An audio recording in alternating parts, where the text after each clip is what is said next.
এটা থেকে মনে করা তখনই হয়েছিল যে এটা হতে পারে যে তাকে অন্য কোথাও খুন এবং ধর্ষণ করে মৃতদেহটা এখানে এনে রাখা হয়েছে। তারা তার উপর অত্যাচার করছিলেন কিছু প্রতিশোধ নেওয়ার জন্য। তিনি হয়তো কোনো দুর্নীতির পথে বাধা হচ্ছিলেন। তিনি যে বলছেন যে আমি চিনি না বা আমি করিনি বা হেডফোন আমার নয়, সেগুলো তত গুরুত্বপূর্ণ নয়। গুরুত্বপূর্ণ হচ্ছে অর্থাৎ খুনের সঞ্জয় রায় অভিযোগ প্রমাণ না হলেও সঞ্জয় রায়ের মৃত্যুদণ্ড হতে পারে। তো সেখানে যারা এসেছিল তাদের সংখ্যা কি নবান্ন অভিযানের লোকদের থেকে বেশি ছিল? না। তো তাহলে তাদেরকে পুলিশ আটকাতে পারলো না কেন? কারণ উপরের থেকে নির্দেশ ছিল। কলকাতা পুলিশে আমি 7 বছর কাজ করেছি, ডিসি হেডকোয়ার্টার হিসেবে 2 বছর কাজ করেছি, যারা এই ল অ্যান্ড অর্ডার সিচুয়েশনগুলো দেখে, অ্যারেঞ্জমেন্ট করে। আমি নির্দিষ্ট করে বলছি, এটা কলকাতা পুলিশের যে লোক ওখানে ছিল তারা যথেষ্ট ছিল ওই লোক কটাকে পিটিয়ে একদম ভাগিয়ে দেওয়ার জন্য। আমি শিলিগুড়িতে অ্যাডিশনাল এসপি ছিলাম, অতএব সেখানে আর্মির এবং এয়ারফোর্সের একটা বড় উপস্থিতি আছে, এসএসবির একটা বড় উপস্থিতি আছে। অতএব ওখানে হাত দেওয়াটা খুব সহজ কাজ নয়, যে হাত দেবে সে ভুল করবে। তো এখানে যদি আপনি বাঙালিদের পরে উর্দু চাপাতে যান, তাহলে আপনাকে বাংলাতে কেউ রাখবে বলে আমার মনে হয় না। পার্থ চ্যাটার্জি যে অপরাধ করেছেন, টাকা নিয়ে চাকরি বিক্রি করেছেন অযোগ্যদের কাছে, যোগ্যদের বঞ্চিত করে, সে ব্যাপারে এখন প্রায় কারো কোনো রকম সন্দেহ নেই। এবং তদন্তকারী সংস্থা সেগুলো তদন্ত করে রাজ্য সরকারের কাছে স্যাংশন চেয়েছে। এখন রাজ্য সরকারের স্যাংশন দেয়া হবে কি না, তো সেটা আপনারা জানেন নির্ভর করে যে মন্ত্রিসভার যিনি প্রধান তিনি স্যাংশন দিতে চাইছেন না স্যাংশন দিতে চাইছেন না। স্যাংশন লেটারে সই যিনি করুন, কিন্তু রাজ্য মন্ত্রিসভার প্রধানরা ঠিক করবেন যে স্যাংশন দেওয়া হবে কি না। এখন কথা হচ্ছে যে পার্থ চ্যাটার্জি যে অপরাধ করেছেন তাতে স্যাংশন কেন দিতে চাইছেন না মমতা ব্যানার্জি? সেটার কারণ 164 নম্বর ধারা 2 উপধারা সংবিধানের, সেখানে বলা আছে যে মন্ত্রিসভার দায়িত্ব যৌথ। তো পার্থ চ্যাটার্জি কোনো অপরাধ করলে তার দায় ফিরাদ হাকিম একবার বলেছিলেন, আপনাদের মনে আছে কিনা, ওই যখন কুণাল ঘোষ পার্থ চ্যাটার্জির ব্যাপারে মন্তব্য করেছিলেন, তখন ফিরাদ হাকিম বলেছিলেন যে পার্থ চ্যাটার্জি কোনো অপরাধ করে থাকলে আমরা সকলে তার জন্য দায়ী। অবশ্য পার্থ চ্যাটার্জি যখন অ্যারেস্ট হলেন তখন আর বলেননি যে আমাকে অ্যারেস্ট করা উচিত, বা এখন পার্থ চ্যাটার্জির বিরুদ্ধে যখন স্যাংশন চাওয়া হচ্ছে তখন তারা বলছেন না। কিন্তু মমতা ব্যানার্জি স্যাংশন দিচ্ছেন না, কারণ পার্থ চ্যাটার্জি যে টাকাগুলো তুলেছিলেন শুধু তো নিজের জন্য না, সেটা তো পার্টির নেতা নেত্রীদের জন্যে, ভোটের জন্যে। তো স্যাংশন দিলে তো তিনি যদি মুখ খোলেন যে তাকে কে টাকাটা তুলতে বলেছিল, তিনি আরো টাকা তুলে কাকে দিয়েছেন, তাহলে বিপদটা কার হবে? সেই জন্যে স্যাংশন দেয়া হচ্ছে না, এতে যদি পার্থ চ্যাটার্জি খুশি থেকে মুখ না খোলেন। না, এই তথ্যটা বিভিন্ন গণমাধ্যমও দেখিয়েছে, আমরাও তখন মন্তব্য করেছি যে দেখুন, একজন যুবতী, তাকে কেউ যখন ধর্ষণ করতে যাক বা মার্ডার করতে যায়, যেটা আগে হোক, তো তিনি বাধা দেবেন তো, এবং মার্ডার করা বা ধর্ষণ করা সেই বাধাকে অতিক্রম করতে হবে। দেখুন, সে মহিলা ডাক্তারের শরীরে অনেকগুলো আঘাত আছে, তো সেই আঘাতগুলো করতে হলো তো তার যে প্রতিরোধ সেইটাকে ওভারকাম করে তারপর করতে হয়েছে। তো সেরকম প্রতিরোধ হলে যে ধস্তাধস্তি হবে, তাতে সেখানের যে চাদর বা অন্যান্য সরঞ্জাম সেটা তো সাজানো গোছানো থাকার কথা নয়। কিন্তু ওখানে তো আমরা দেখেছি যে অন্যরকম কোনো ধস্তাধস্তির চিহ্ন ছিল না। এটা থেকে মনে করা তখনই হয়েছিল যে এটা হতে পারে যে তাকে অন্য কোথাও খুন এবং ধর্ষণ করে মৃতদেহটা এখানে এনে রাখা হয়েছে। এটা ফরেনসিক্স রিপোর্টে এরকম হতে পারে বলে তারা মন্তব্য করেছে। এটা আগেও জানা ছিল না তা নয়। আননোটিসড কারোর ওখানে যাওয়ার কথা নয়, কারণ সেমিনার রুমে অনেকগুলো দরজা আছে কিন্তু সেগুলো বন্ধ থাকে। যেমন পিছনের দিকে যেখান থেকে লিফট আছে, সেই লিফটের কাছেও একটা দরজা আছে, সেটা কিন্তু কলেজ কর্তৃপক্ষ ইচ্ছে করলে খুলতে পারে, আবার বন্ধ করতে পারে। তো এরকম কোনো প্রমাণ পাওয়া যায়নি যে ওই দরজাটা খোলা হয়নি বা ওখান থেকে মৃতদেহ আনা হয়নি। দেখুন, সম্প্রতি ৮ তলার একটা ঘরের কথা আসছে যে সেখানে রক্তের দাগ পাওয়া গিয়েছে বা গ্লাভস পাওয়া গিয়েছে। তো সেই ঘরটা কেউ সিল করতে বলেছিল, এখন আবার সেটা খুলে দিতে বলেছে। আমার যেটা আশ্চর্য লাগছে, একটা ঘর তখনই সিল করা হয় যখন সেই ঘর থেকে কিছু প্রমাণ পাওয়া যাবে আশা করা হয়, এবং সিল না করলে সে প্রমাণটা নষ্ট হয়ে যাবে। কিন্তু সে প্রমাণ সংগ্রহ করা হলো না, ঘরটা আবার খুলে দিতে বলছে। এগুলো তো অসততা, এটা হওয়া উচিত নয়। এবং সেখানে যেটা ব্লাড স্টেন বলে দাবি করা হচ্ছে, খুব সহজেই সেটা প্রমাণ করা যায় যে ভিকটিম ডাক্তারের সেটা ব্লাড কিনা, কারণ ভিকটিম ডাক্তারের ডিএনএ প্রোফাইলিং করা আছে। তো এই স্টেনটা নিয়ে যদি তার ডিএনএ প্রোফাইলিং করা হয়, তাহলে ১০০% বলা যাবে যে এটা তার ব্লাড কিনা। তো এটা নিয়ে যে বিতর্ক হচ্ছে, এটা হওয়ার কোনো দরকার ছিল না যদি তদন্তকারী সংস্থা ঠিকমতো তদন্ত করত। দেখুন, যে ধারা আগে সিআরপিসি ১৬৭ ছিল, এখন মধ্যে একটা ১৮৭ হয়েছে বিএনএসএস, সেখানে খুব পরিষ্কার বলা আছে যে ম্যাজিস্ট্রেট কোন অবস্থায় তাকে কাস্টাডিতে দিতে পারেন অপরাধীদের।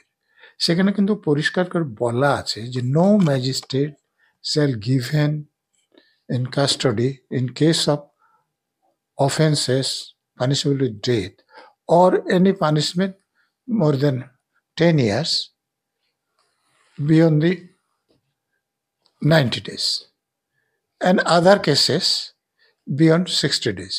অর্থাৎ একবার যখন ৯০ দিন হয়ে যাচ্ছে, তখন ম্যাজিস্ট্রেট যদি চান যে একে কাস্টাডিতে আমি রাখবো, উনি পারবেন না। কারণ ওখানে কথাটা বলা আছে সে দিতে পারবে না কাস্টাডিতে, সেইটা হয়েছে।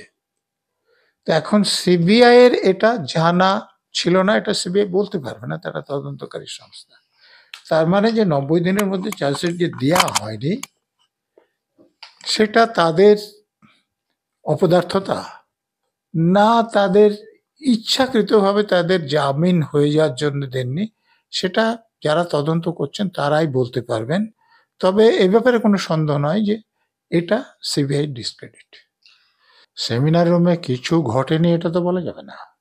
মৃতদেহটা তো সেমিনার রুমে ছিল, অন্তত মৃতদেহটা এনে সেখানে রাখা হয়েছে। অত কিছু ঘটেনি তা নয়। যেটা হতে পারে যে তাকে ধর্ষণ এবং খুনের ঘটনাটা অন্যত্র হয়েছে, তো সেটা নিয়ে তদন্ত হতে পারত। যেমন ধরুন, এই যে তাকে এই যে ধর্ষণ খুনের মামলায় যে পোস্টমর্টম করা হয়েছিল মহিলা ডাক্তারের, সেই পোস্টমর্টম রিপোর্ট এইমসে পাঠিয়ে সিবিআইরা মতামত চেয়েছিলেন। তাতে এইমসের ডাক্তারবাবুরা অন্য ডাক্তারবাবুদের সঙ্গে আলোচনা করে বলেছেন যে মহিলার যৌনাঙ্গে ভোঁতা কিছু জোর করে প্রবেশ করানো হয়েছে। এটা তো রেপ করার জন্য দরকার ছিল না, সে মহিলার উপর অত্যাচার করানোর জন্য দরকার ছিল। তার মানে যারা মার্ডার করেছে তারা তার উপর অত্যাচার করছিলেন কিছু প্রতিশোধ নেওয়ার জন্য, তিনি হয়তো কোনো দুর্নীতির পথে বাধা হচ্ছিলেন। এবং এইটা ধরে তদন্ত এগুলে কারা এটা করেছে সেটা বের করা সম্ভব হতো, কিন্তু সেরকম কোনো তদন্ত হয়েছে বলে আমার জানা নেই। দেখুন, তিনি বলে দিচ্ছেন আমি তাকে চিনি না, আমি অপরাধ করি না, হেডফোন আমার নয়। এটা যদি সব কোর্ট মেনে নিতে, তাহলে তো কোনো বিচারই দোষীর সাজা হতো না। মানে খুব কম অপরাধী দেখা যায় যিনি কোর্টে গিয়ে স্বীকার করেন যে এই অপরাধটা আমি করেছি, বা এই জিনিসটা আমার, বা এই অপরাধ আমার দ্বারা করা।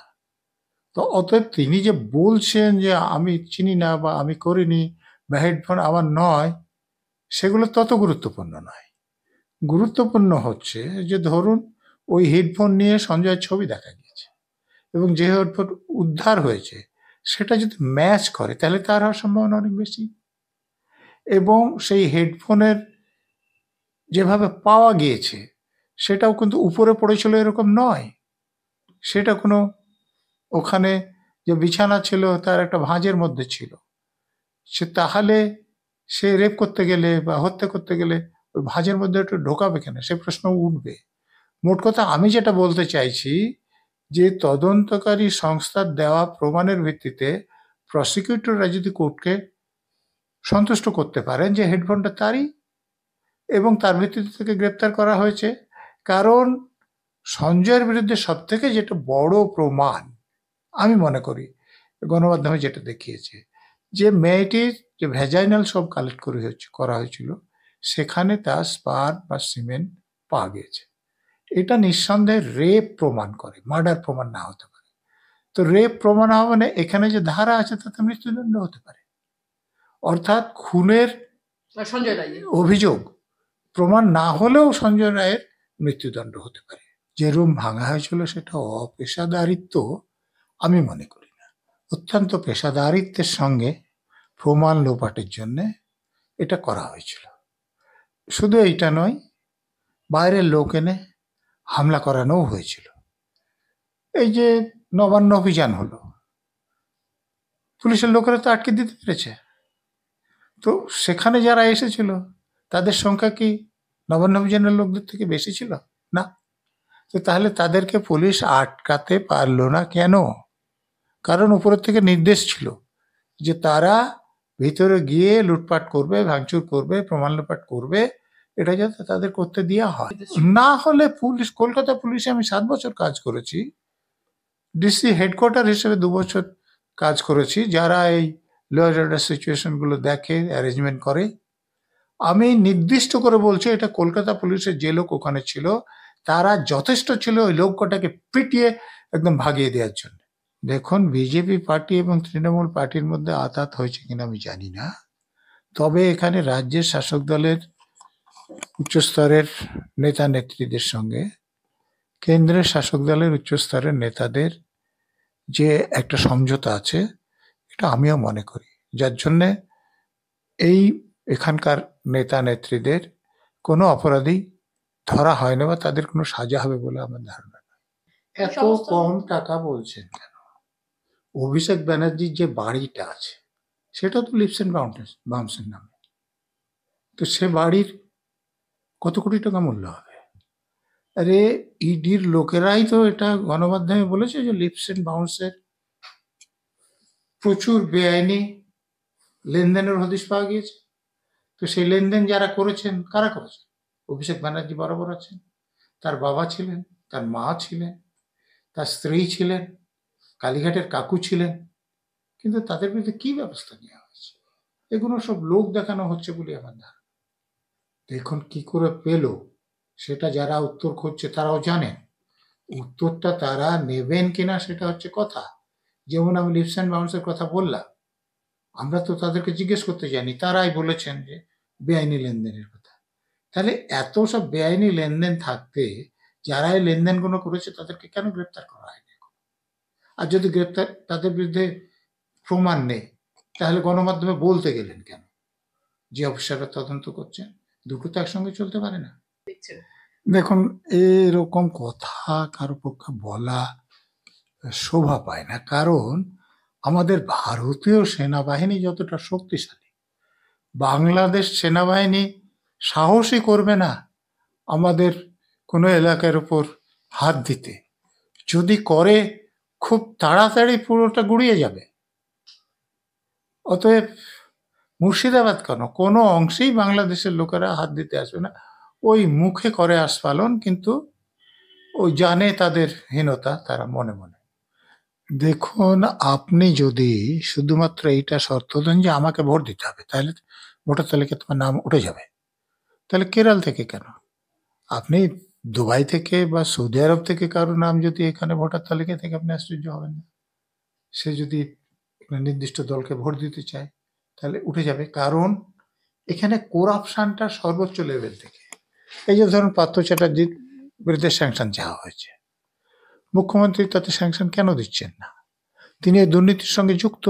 মমতা বন্দ্যোপাধ্যায় দুর্নীতির সাথে যুক্ত বলছে, না হলে তিনি স্যাংশন কেন দেবেন না?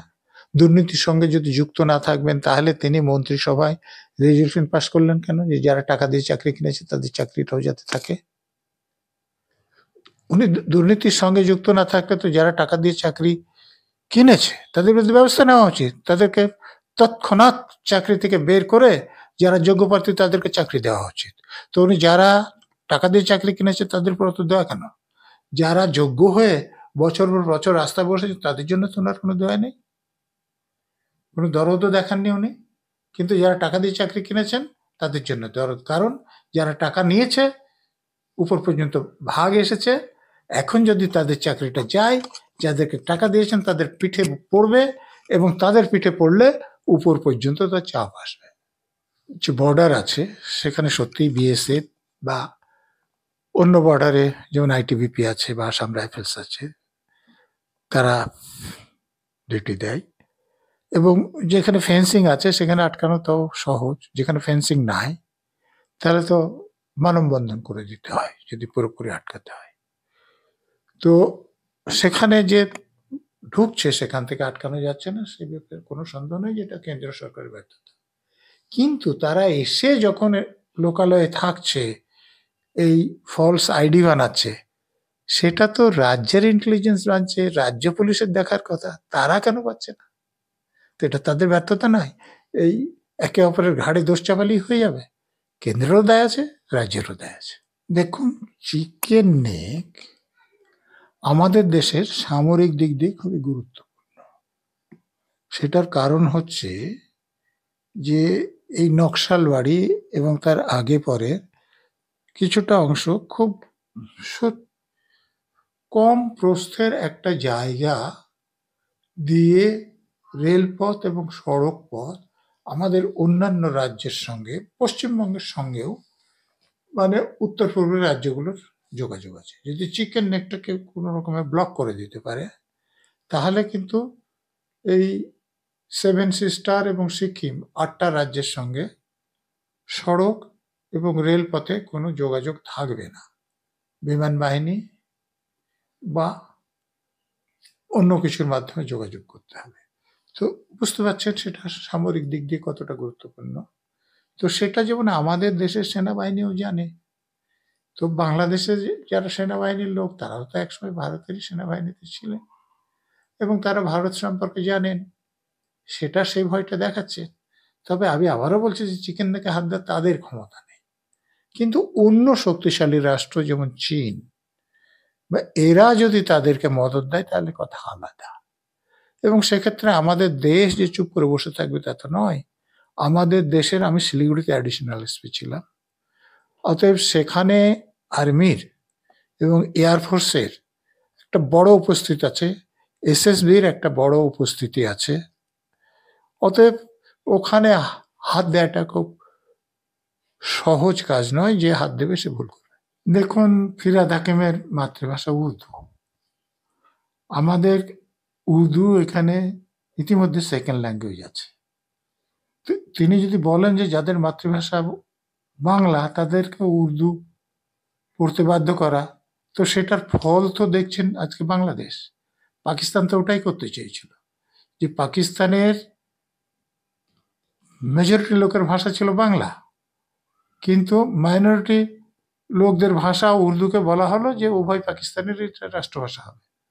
ফলে বাংলাদেশে বিদ্রোহ হলো।